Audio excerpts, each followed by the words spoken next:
Hello everyone. Today we will start a new series of art and culture. We will discuss the NCERT of class 11, an introduction to Indian art, part 1. Okay.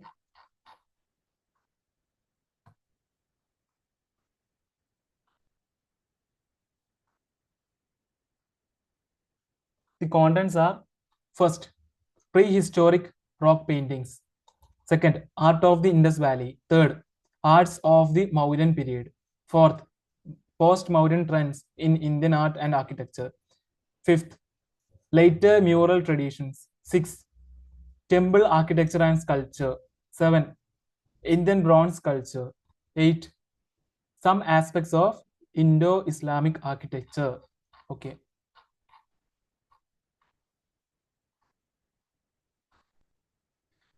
Here you can see the map showing prehistoric sites. Okay.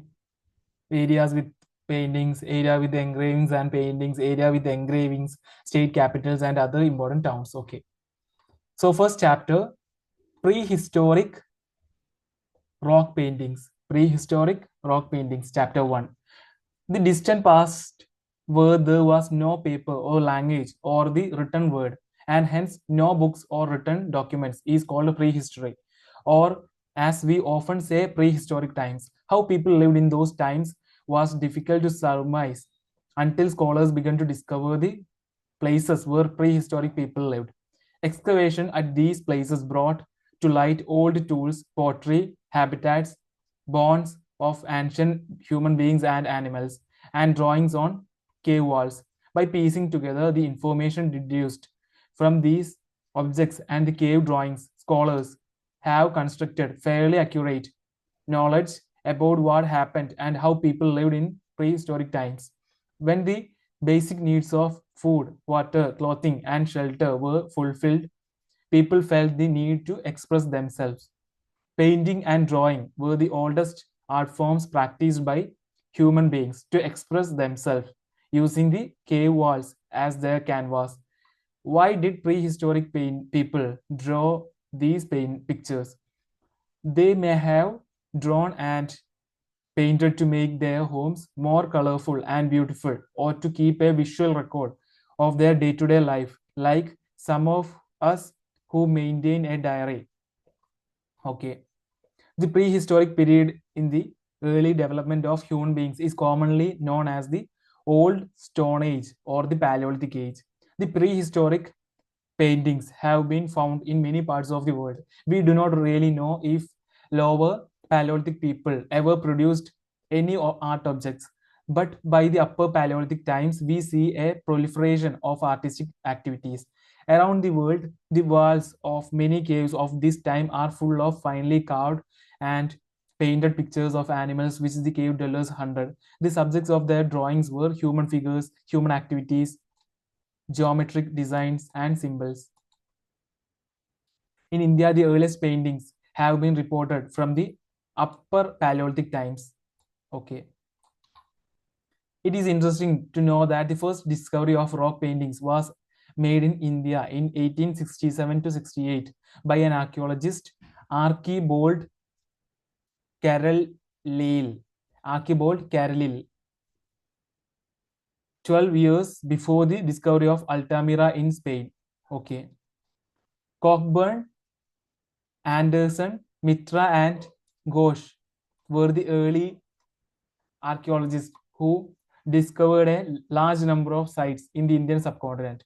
Remnants of rock paintings have been found on the walls of the caves situated in several districts of Madhya Pradesh, Uttar Pradesh, Andhra Pradesh, Karnataka, and Bihar.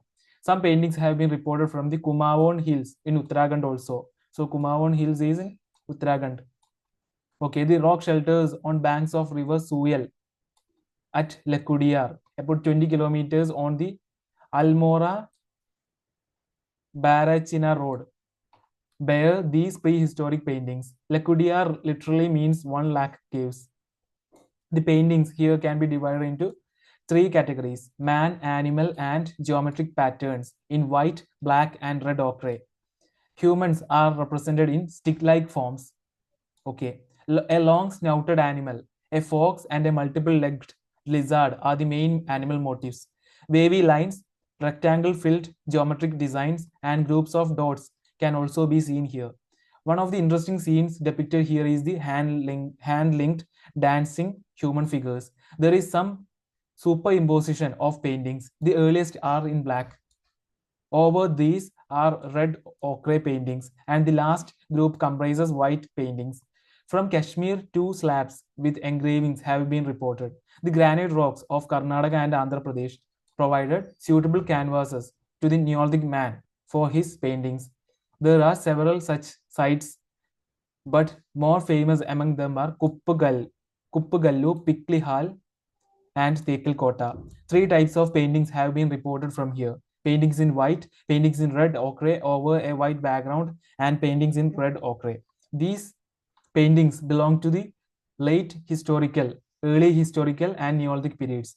The subjects depicted are bulls, elephants, sambars, gazelles, sheep, goats, horses, stylized humans, tridents, but rarely vegetal motifs. Okay. Here you can see the hand-linked dancing figures, Lakudiyar Uttarakhand. Here, the next picture shows wavy lines, Lakudiyar Uttarakhand. Okay. But the richest paintings are reported from the Vindhya ranges of Madhya Pradesh and their Kaimurian extensions into the Uttar Pradesh. These hill ranges are full of Paleolithic and Mesolithic remains, and they are also full of forests, wild plants, fruits, streams, and creeks. Thus, a perfect place for Stone Age people to live.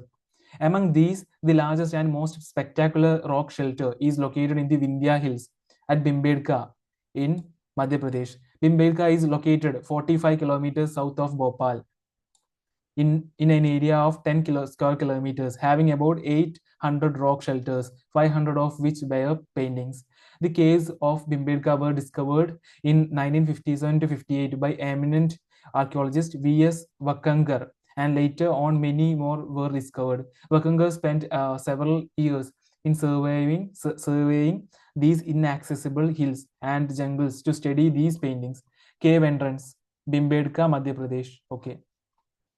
The themes of the paintings found here are of great variety, ranging from mundane events of daily life in those times to sacred and royal images. These include hunting, dancing, music, horse and elephant riders, animal fighting, honey collection, decoration of bodies, and other household scenes. The rock art of Bimbedka has been classified into various groups on the basis of style, technique, and superimposition. The drawings and paintings can be categorized into 7 historical periods. Period 1, Upper Paleolithic. Period 2, Mesolithic. Period 3, Chalcolithic. After period 3, there are 4 successive periods, but we will confine ourselves here only to the first 3 phases. Okay, can you figure out what the artist is trying to depict in this painting? Okay, Upper Paleolithic period. The paintings of the Upper Paleolithic phase are linear representations in green and dark red of huge animal figures such as bisons, elephants, tigers, rhinos, and boars, beside stick-like human figures. A few are wash paintings, but mostly they are filled with geometric patterns. The green paintings are of dancers and the red ones of hunters. Mesolithic period. The largest number of paintings belong to the period second, that covers the Mesolithic paintings. During this period, the themes multiply, but the paintings are smaller in size. Okay. Hunting scenes predominate.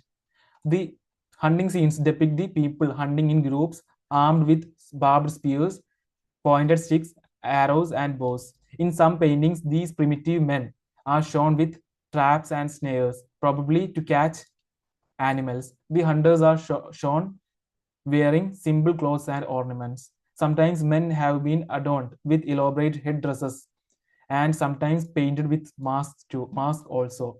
Elephant, bison, tiger, boar, deer, antelope, leopard, panther, rhinoceros, fish, frog, lizard, squirrel, and at times birds are also depicted. The Mesolithic artists love to paint animals. Okay. In some pictures, animals are chasing men. In others, they are being chased by and hunted by men. Okay, some of the animal paintings, especially the hunting scenes, show a fear of animals, but many others show a feeling of tenderness and love for them. There are also a few engravings representing mainly animals. So, animals were painted in a naturalistic style, humans were depicted only in a stylistic manner. Okay. Women are painted both in nude and clothed. The young and old equally find place in these paintings. Children are painted running, jumping, and playing. Community dances provide a common theme. Okay. There are paintings of people gathering fruit or honey from trees and of women grinding and preparing food. Some of the pictures of men, women, and children seem to depict a sort of family life.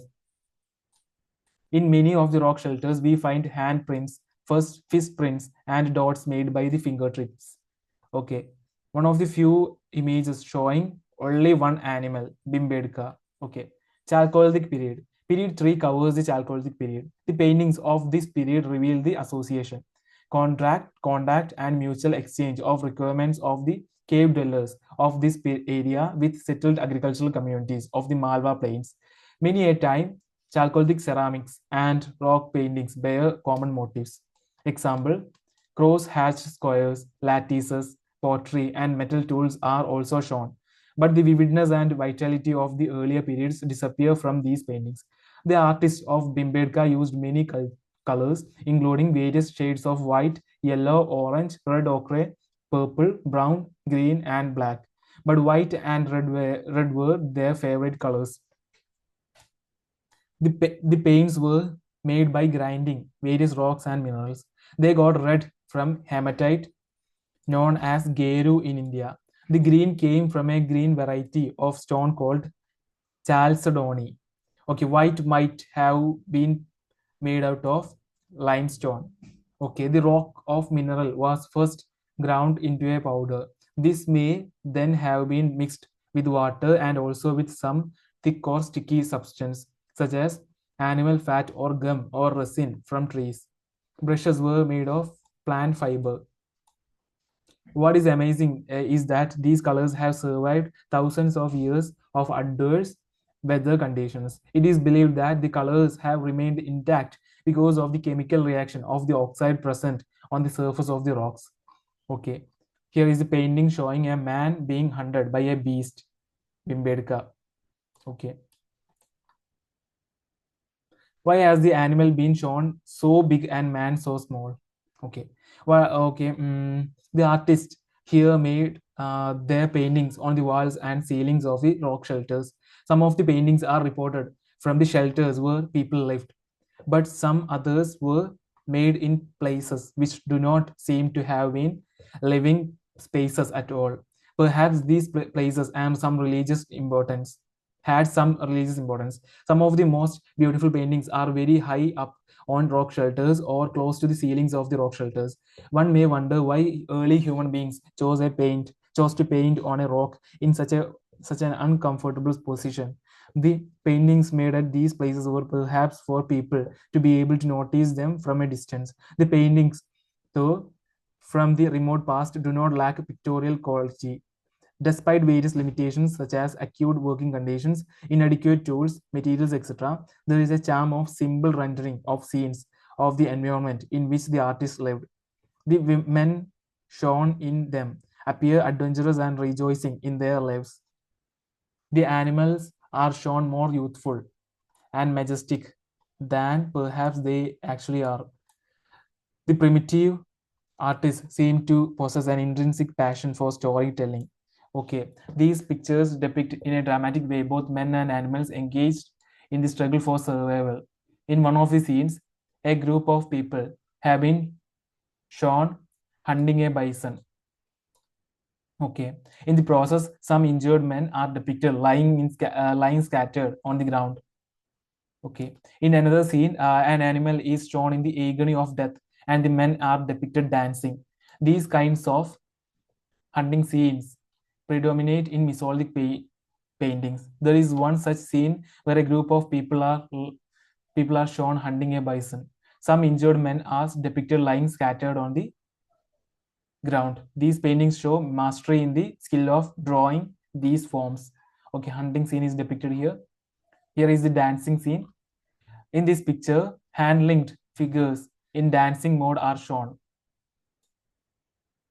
In fact, this is a recurrent theme. It also recalls the dancing scene from the Lakudia rock painting found in Uttarakhand. Okay. These kinds of paintings might have been given man a sense of power over the animals he would meet in the open. This practice is common among primitive people of today also. They engrave or paint on rocks as a part of the rituals they perform at birth, at death, at coming of age, and at the time of marriage. They dance masked during hunting rites to help them kill animals difficult to find or kill. The paintings of individual animals show the mastery of skill of the primitive artist in drawing these forms. Both proportion and tonal effect have been realistically maintained in them. It is interesting to note that at many rock art sites, often a new painting is painted on the top of an older painting. At Bimbedka, in some places, there are as many as 20 layers of paintings, one on top of another. Why did artists paint in the same place again and again? Maybe this was because of the artist did not like his creation and painted another painting on the previous one. Or some of the paintings and places were considered sacred or special. Or this was because the area may have been used by different generations of people at different times. These prehistoric paintings helped us to understand about early human beings, their lifestyle, their food habits, their daily activities, and above all, they help us understand their mind, the way they thought. His prehistoric period remains are a great witness of to the evolution of human civilization through the numerous rock weapons, tools, ceramics, and bones. More than anything else, the rock paintings are the greatest wealth the primitive human beings of this period left behind. So the map of Indus Valley sites are shown here. Which are they? Daimabad, Bagatrav, Rojdi, Rangpur, Lothal, Surkotada, Amri. Amri is in Pakistan. Sokta Kho is in Pakistan. Kagandor is in Pakistan. Mohenjo-daro is in Pakistan. Okay. Then Chanhudaro is in India. Okay. Kot Diji, Kali Bangan, Siswal, Alamgirpur, Hulas, Balu, Banavali, Bhagwanpura, Daderi, Ropar, Katpalon, Nagar, Harappa, Rehma, Harappa, then Rehmanderi, Gumla, okay, Manda. Okay. So we have completed the first chapter. In the next video, we will discuss chapter 2, Arts of the Indus Valley. Thank you for listening to me. We'll see you next class. Thank you very much. Bye.